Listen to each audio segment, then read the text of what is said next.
So that last shot traveled an additional 1.2 yards Okay. over the previous 4 shots. Yeah. That one traveled 1 foot less. Miss hit it. Yeah. Definitely caught in the heel.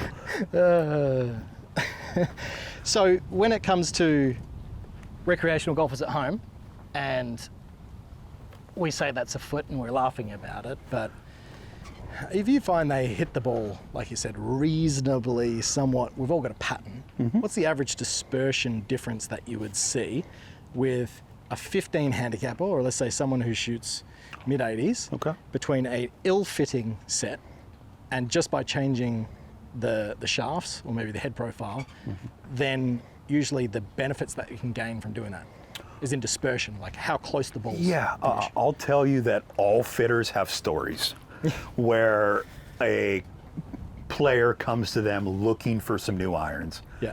and they just go, I can't hit my number right. Yeah. And it's because they're playing something that either has a hot spot in the club head, or it's just a distance iron and they should be playing something that spins properly, but they're more concerned with hitting it past their buddy than hitting a number. There you go. Yeah. Where, I mean, we've all seen 30 yards front to back Yeah. from a good swing to a poor swing. Yeah.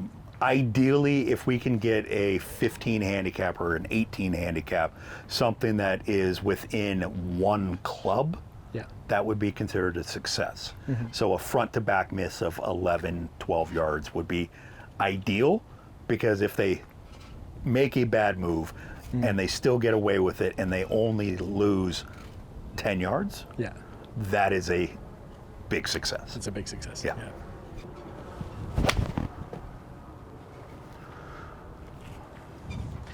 But for a player like Feels pretty yourself, we're trying to get that number as tight as physically possible. Was that close? Yeah. Right now we are 7 shots in. Your front to back miss is 2.1 yards. That'll play. Yes. That'll play. Yeah. It's there's something about this feels really good. Yes. Balance is good. Spin is fantastic.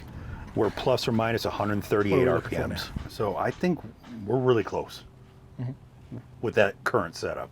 Okay. Right now, golf club is dynamically coming in 2.5 degrees toe down. Yeah. It's 2 degrees flat as it is right now, so it's more in line with where it should be. We're no longer coming in 7, 8 degrees toe down like we saw with your teaching club. Shaft deflection's good. Vertical swing plane's right at 56. And spin is perfectly at 7,050. Apex height, great at 115 to 120. And then you have unbelievably good stopping power with a landing angle of 49 degrees. What were the differences in those two shafts? They're both stiff tip. They're both softer in the mid and both very stiff in the handle. So in terms of what each one of those does, they're very, very similar.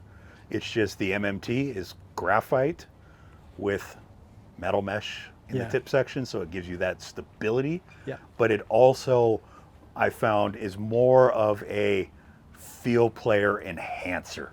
Okay. You feel everything with that, and you feel the turf, you feel impact.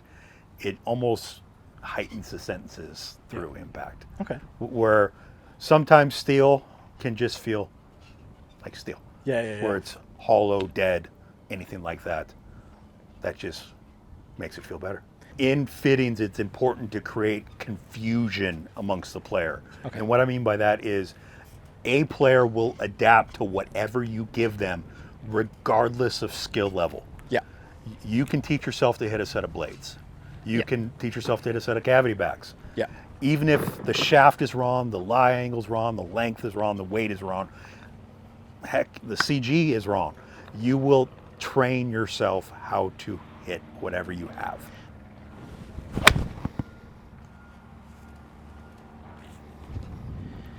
Okay. Feels so much cleaner through the ground. Yeah.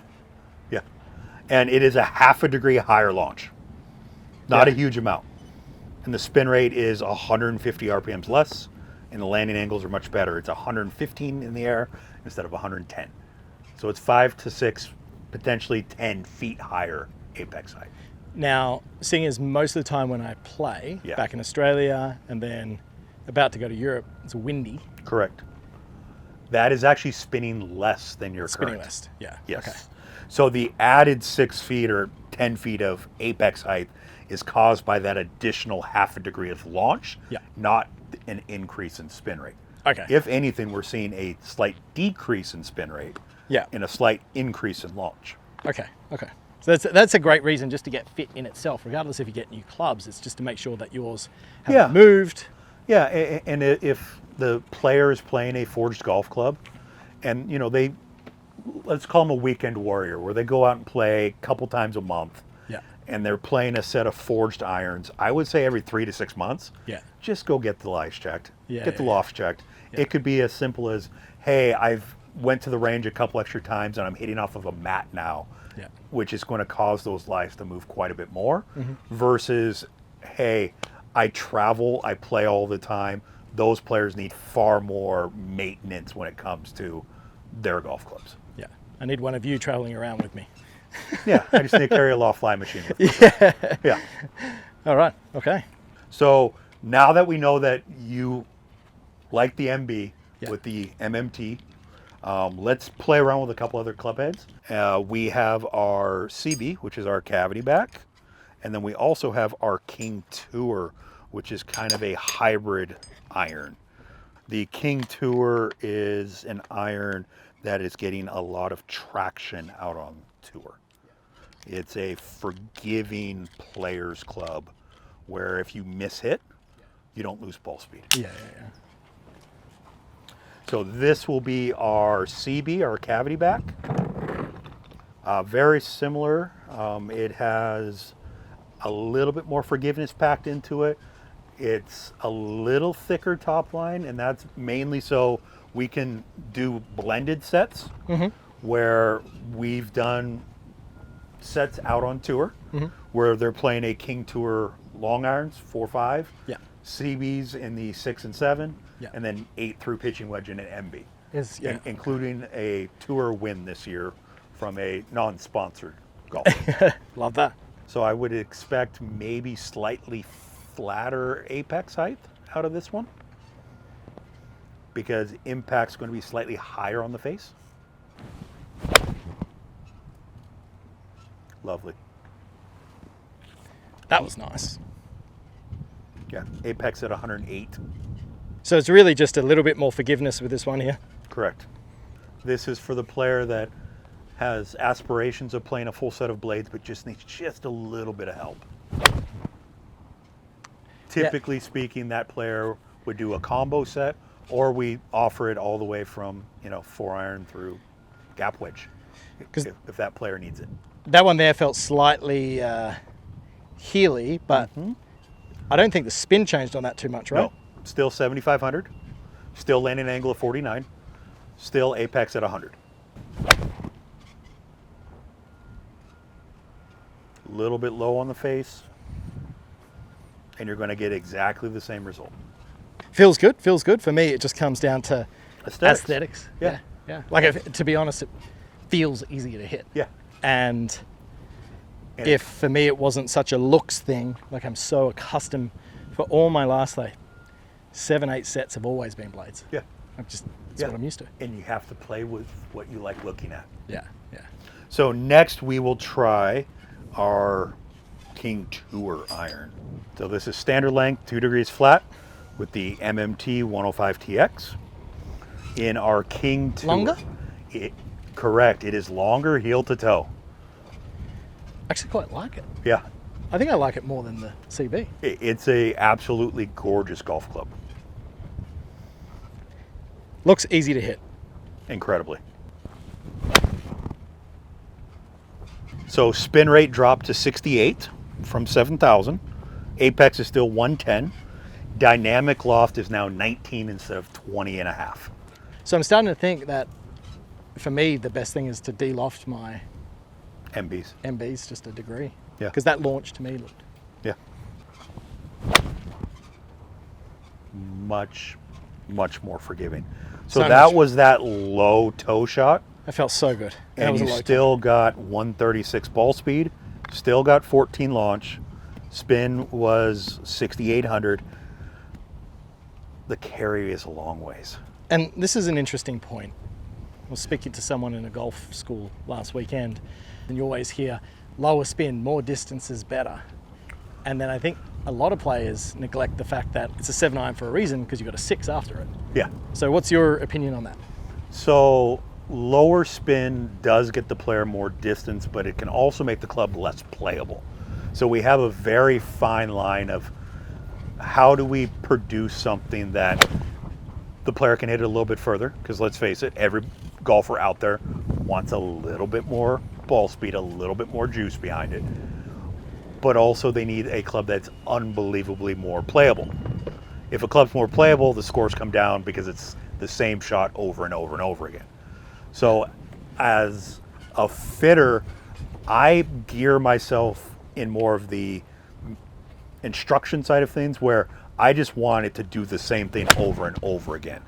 If a player loses 5 yards but can hit a number 6 out of 10 times, I will recommend that versus that club that goes 6 or 7 yards further and they only hit that number 2 out of 10 times. Yeah.